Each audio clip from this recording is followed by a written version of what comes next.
Hello મિત્ર, હું છું દાની ચૌધરી અને આવી ગઈ છું મનાલી. મનાલી મતલબ બરફની દુનિયા में. બરફની દુનિયા મતલબ જિંદગીની જન્નત બની જાય, જિંદગી એવી દુનિયા. હાલો હું તમને આ બાજુ પાછળ જો નદી છે, પ્રવાહ છે ને બહુ જોરદાર પાણી પ્રવાહ, જોરથી પાણીનો પ્રવાહ ચાલી રહ્યો છે અને સામે ડુંગરા છે. ડુંગરાની ઉપર મસ્ત મજાનો વ્હાઈટ બરફ પડેલો છે અને આમ સીનરી આમ જોવો તો તમે ઘડીક આનંદ આવી જાય એમ છે. આ બાજુ પણ બરફ બહુ વધારે છે, સામે બહુ ઊંચો છે, ત્યાં જવાય એવું તો નથી. બરફ બહુ મસ્ત સીનરી આવી રહ્યા છે.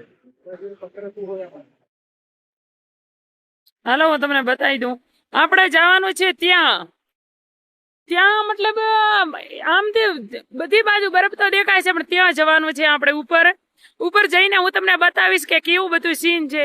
કેમ કે મજા જ આવી જશે. કેમ કે બરફ મેં રમવાનું, બરફ મેં બેસવાનું, બરફ મેં ફરવાનું પહેલી વાર જિંદગી મેં છે, એટલે મોજ પડી જવાની છે. આગળ જોતા રહો. મિત્રો, રાતે અમે રોકાઈ ગયા હતા અહીં હોટલમાં. કેમ કે રાત્રે મોડા ઘણી વાર તો હોટલ મળે નહીં. 2 વાગ્યા થી 1:30 વાગે તો મોડ અમને 2 વાગ્યા એટલી હોટલ મળી. પછી થોડી વાર કીધું આરામ કરી લઈએ, કેમ કે બધા થાકી રેવરાય છે ગાડીમાં આખો દિવસ. અને હવે ત્યાંથી નીકળી ગયા હતા એટલે અમે હવે આવો તો અમૃતસર. હવે તો થોડું 100 કિલોમીટર જેટલું હશે. કારણથી હવે 100 કિલોમીટર જેટલું અહીંથી અમૃતસર છે. ત્યાં ગોલ્ડન ટેમ્પલ જોવાનું છે. અને બીજી વસ્તુ એ કે અત્યારે લગભગ 11 વાગી ચુક્યા છે. આ લોકો શું તૈયાર થવામાં જ એટલો સમય લઈ લીધો કે 11 વાગ્યા હોટલમાંથી આપણે ખરેખર 8 વાગે નીકળી જવું જોઈએ.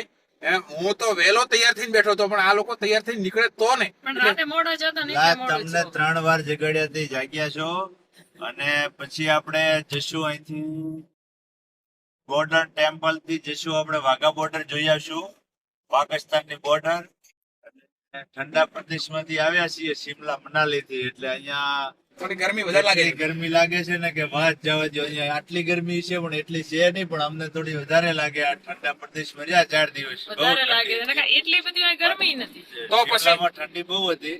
તો પછી હવે તમે ઘરે પહોંચશો એટલે જે 45, 46, 47 સુધી તાપમાન પહોંચે છે, એ વખતે તમારે શું પરિસ્થિતિ થશે? તો 2 દિવસ લાગશે એવું, પછી પાછું રેગ્યુલર થઈ જાય ને આપણો ટેમ્પલ શરીરનું સરખું થઈ જાય ને એ રીતનું કેચઅપ કરી લે. કારણ કે 2 દી થોડી તકલીફ પડશે વધારે. નહીં, તકલીફ એવું છે કે તો અહીંથી નીકળો એટલે ધીમે ધીમે ગરમી વધતી રહેશે. પછી પાલનપુર 1 દિવસ રોકાશો એટલે ન્યો એટલી ઘરના એટલી ગરમી ન હોય. એટલી જ એટલે હોય. ના તોય થોડું અંદર રહેવાનું હોય ને, મતલબ એસી મેં એમ એટલે ઓછી લાગે ને તોય. બધા ધીમે ધીમે સેટ થઈ જશું. ગામડે જશું એટલે 2-3 દિવસ થોડુંક લાગશે ઘરું, પણ બધો વાંધો નહીં આવે. કેમ કે હું તો 2-3 દિવસ માં ઘરે આવું ને એટલે ગરમીમાં સેટ થઈ જાઉં. મને ઘણો પ્રોબ્લેમ રહેતો નથી. અને બીજી વસ્તુ એ કે દિવસનું કોઈ બહાર નીકળવાનું હોય નહીં, ખાલી હોદવાર કામ હોય તો ટાઈમે ઠંડા ટાણે કરી લો. અને હવે આપણે બતાવશું તમને સુવર્ણ મંદિર પંજાબનું. અને પંજાબની જે લસ્સી પ્રખ્યાત છે, જે તમે 1 ગ્લાસ કદાચ લઈ લ્યો ને એટલે માંડ ખૂટે એટલો મોટો ગ્લાસ આવે. આપણે 3 પીવી છે.